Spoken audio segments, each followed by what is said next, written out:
ہم حصول انصاف کے لیے ایک عظیم سٹرگل کر رہے ہیں، جد و جہد کر رہے ہیں، اور یہ بات پاکستان کی سٹوڈنٹس ہسٹری کے اندر جو سٹرگل رہی ہے اس کے اندر سنہرے حروف سے لکھ دی گئی ہے کہ یہاں پر میڈیکل سٹوڈنٹس جو فیوچر ڈاکٹرز ہیں ان کے حق پر ڈاکہ ڈالا گیا تھا، اور سٹوڈنٹس ناانصافی کے خلاف اٹھ کھڑے ہوئے تھے۔ انہوں نے ظلم کے خلاف 22 دن تک ڈٹ کر ناانصافی کا جو نظام ہے اس کے خلاف جد و جہد کی تھی، اور یہ جو جد و جہد ہے انشاءاللہ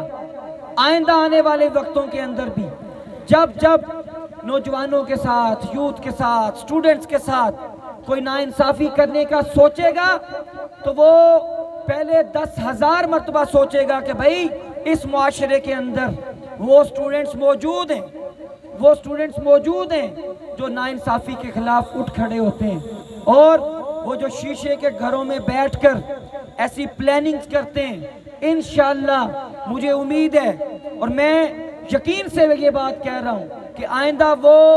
کئی مرتبہ سوچیں گے، سینکڑوں مرتبہ سوچیں گے کہ بھائی ہم نے ایسی کوئی پالیسی نہیں بنانی جس سے سٹوڈنٹس کی ناانصافی ہو، ان کی حق تلفی ہو۔ انشاءاللہ یہ جد و جہد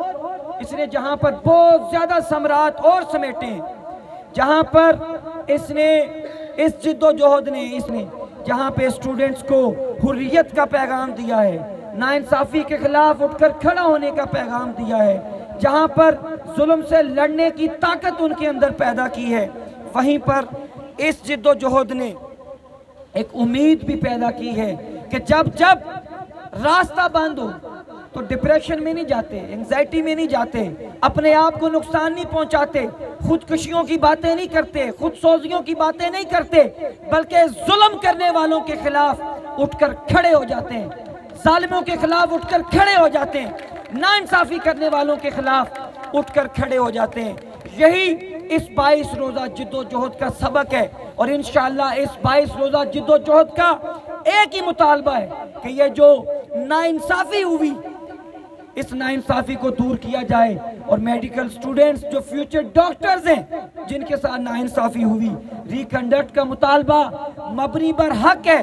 مبنی بر انصاف ہے۔ میں ہر روز کہتا ہوں اگر یہ حق کی بات نہ ہوتی تو کم از کم میں اور میرے ساتھی یہاں پر کھڑے ہو کر انصاف نہ مانگ رہے ہوتے۔ جیسا کہ ہم نے کل اعلان کیا تھا کہ اب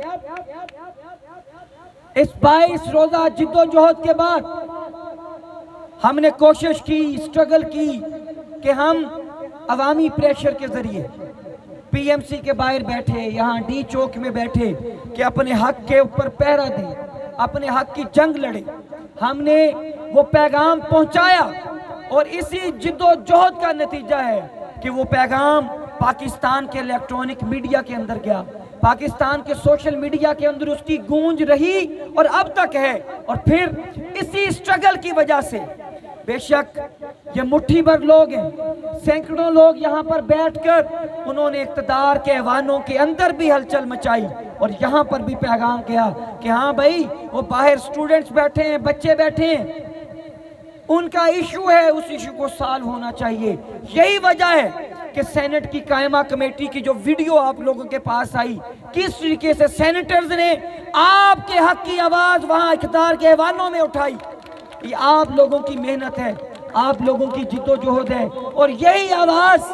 انشاءاللہ قومی اسمبلی کی قائمہ کمیٹی سے بھی اگلے دنوں میں آپ کو سننے کو ملے گی۔ وہ بھی مکمل کنوینس ہیں اور ریکنڈکٹ کا مطالبہ کر رہے ہیں۔ انشاءاللہ یہ سٹرگل اور جد و جہد جیسے کہ ہم نے پہلے دن کہا تھا اس کو منطقی انجام تک پہنچائیں گے۔